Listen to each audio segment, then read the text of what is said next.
Welcome to The Interviewers, a podcast for experts and influencers with advice and tips for getting booked on podcasts. This show is brought to you by guestexpertsonair.com. Here's your host, Joseph Schinwald.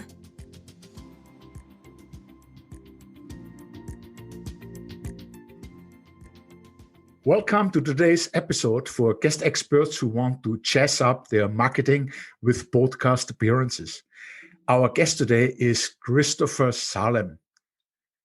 Our topic for the show is how to overcome limiting beliefs. Hello, Chris.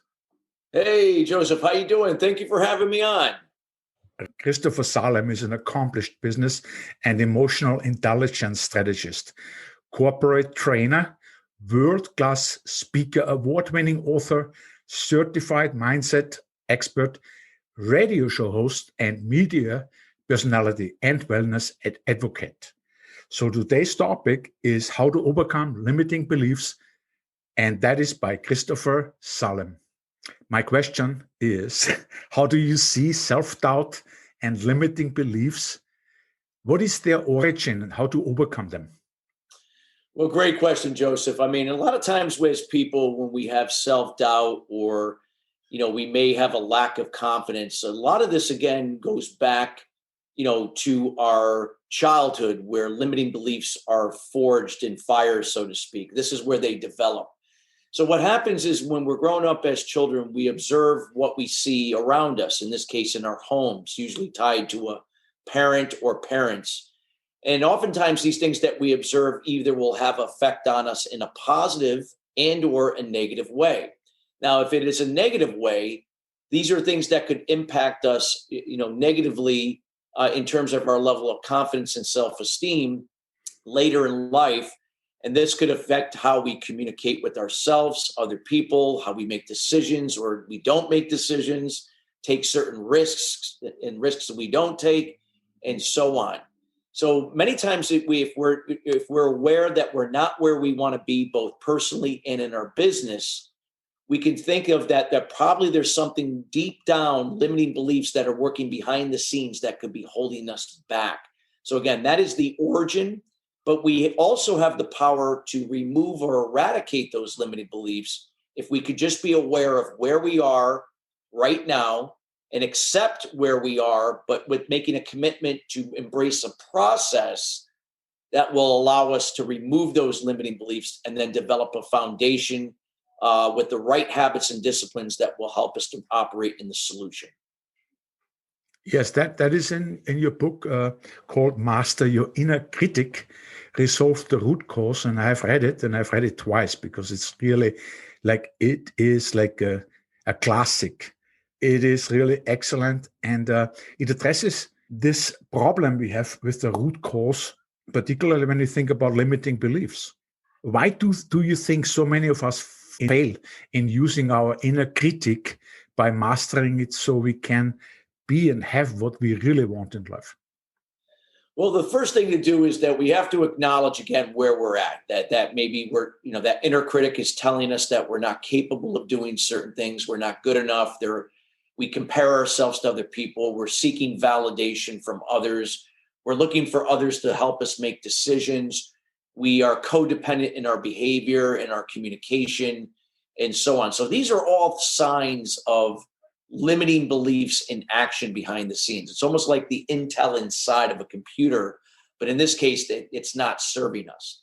So again, if we can make a commitment to say, okay, here's where I'm at, and then I'm going to embrace a process. I may not know exactly what to do yet, but by looking at the book Master Your Inner Critic and other resources that can then help you guide you what you'll need to do to get to the root cause of the problem and then into the solution. And I'd be happy to explain that right here if that's okay.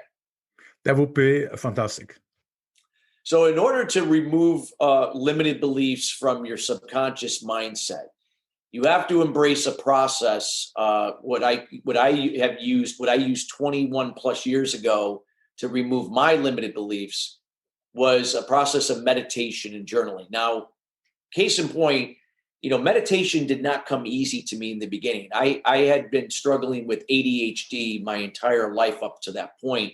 didn't even know it during my childhood and throughout my teens, but I didn't realize that it also had an impact on the anger and the codependent behavior that I engaged in conjunction to those limited beliefs. But nonetheless, I was able to white knuckle and use discipline to really get into a rhythm of meditation over a period of time. When I learned how to become present, it was in that present moment that that the subconscious mindset began to speak to the conscious mindset, it began to reveal things that I had suppressed for so long. I didn't even know it consciously, that were limiting me, that were holding me back, that were affecting my level of confidence and self-esteem.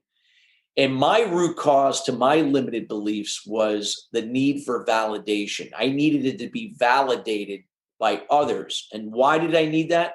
Because I didn't have it growing up from my own father. My father was busy working, traveling, trying to become successful in his business. And as a result of that, when my father was around, he was emotionally checked out, could be verbally abusive at times.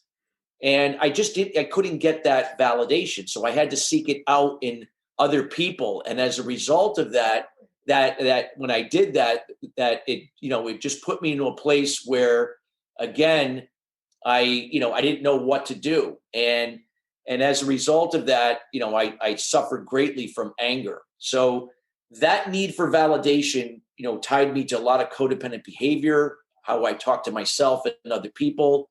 I put a lot of expectations on to people that went unfulfilled, that further fueled the anger.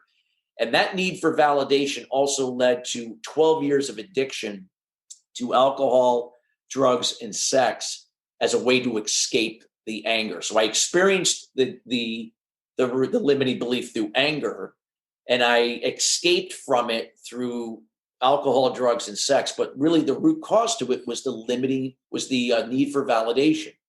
So I had to come to terms with that and to forgive my father, and to, more importantly, forgive myself.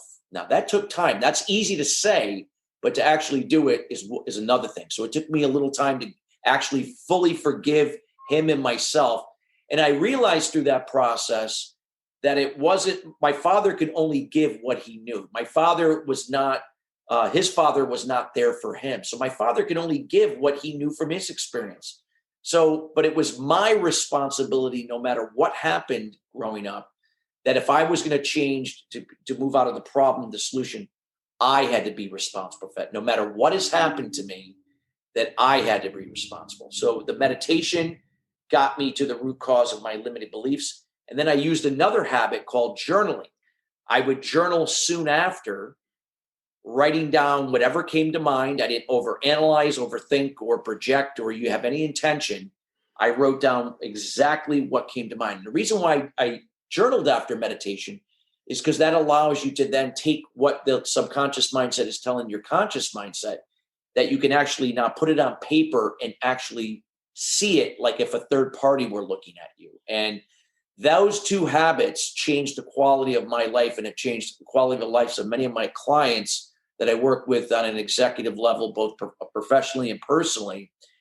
And it allowed me to move out of the problem and into the solution. So that meditation and journaling is also what I do to this day to maintain my success foundation. And I incorporated other habits and disciplines that I do early in the morning that allow me to now operate in that solution on a daily basis to fulfill the objectives that are important in my personal life, my family, with my business and clients. And I never miss a day. So it's the consistency is what's most important. It's not like you do this for a short period of time or a certain period of time and then everything's fine. You have to sustain it by doing it every day. Because if you stop, over time, it can creep back in again. So, but I've lived 21 years in the solution as a result of meditation and journaling and other habits that are productive and efficient that have allowed me to shift from the problem to the solution and from a fix to a growth mindset. That is very accountable to your true self. It is surely easy to say, okay, I'm aware of my problem. I live in the effects of a root problem.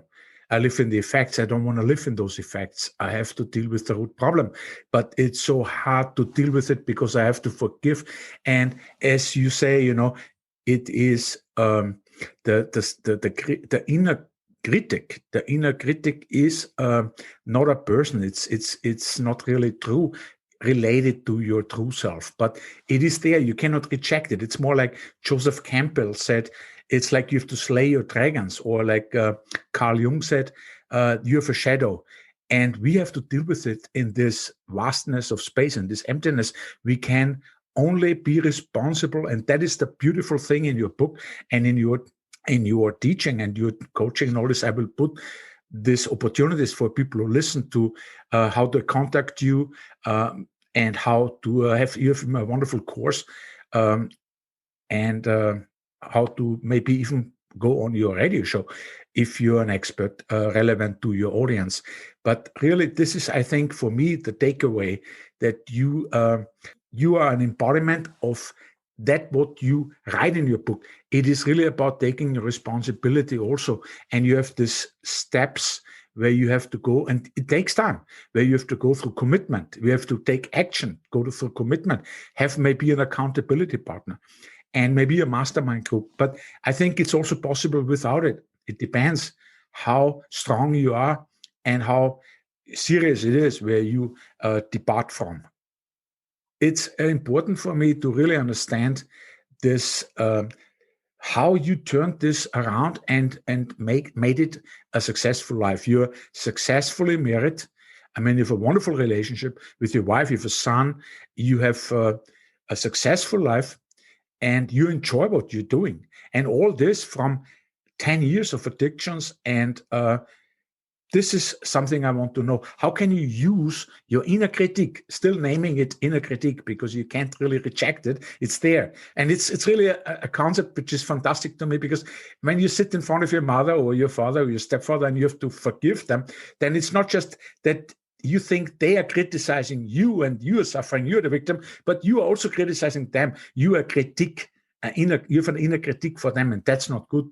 You have to dissolve it, and you have to let it go. Like the Taoists say, you have to start going with the flow and not having expectations when you want success, and not having like fixating yourself on the outcome. And that is something what I like a lot, and I want to hear more about it. How do you become successful when you overcome this problem of being in the effects and not in the solutions?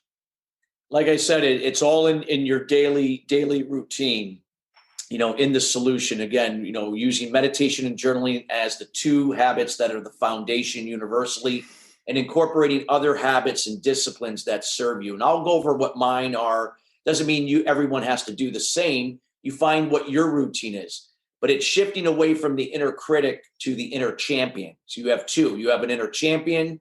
You have an inner critic. Which one are you listening to? We can minimize this to the point where it's non-existent if we're putting more attention into the growth mindset in the solution to listen to the inner champion.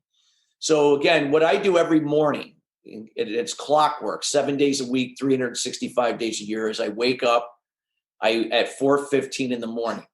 That doesn't mean you have to wake up at 4:15, but I wake up at 4:15. I will make my bed. It sets my mind to accomplish something every morning, especially for the priorities that matter. I then meditate for 20 minutes. I then journal soon after. I then go to the gym. Now, I don't go to the gym every day, 7 days a week, but I go 4 or 5 days out of the week. I'll go to the gym, do some resistance training. I come back, shower, eat a healthy breakfast, and then I read a chapter or two out of a book that is relevant to something I'm working on or any of my clients. Then I review my daily goals for the day to make sure I'm focused on the priorities that matter. And then I work on the priorities that matter throughout the day, being laser focused with 100% of my attention in that certain time period on that task. And that's it.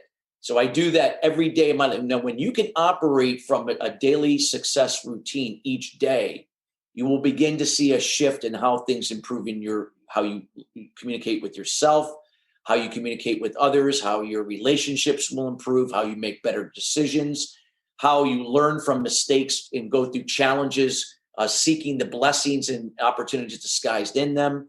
You begin to see a shift in how you do business. Now, that doesn't mean you're ever going to experience problems, because you will. Matter of fact, a lot of times you'll experience more of them, but you'll grow more and become more and grow your business more, by going through them. You don't look at them as a way that it's tearing you down. You look at it as a way that it's building you up even more.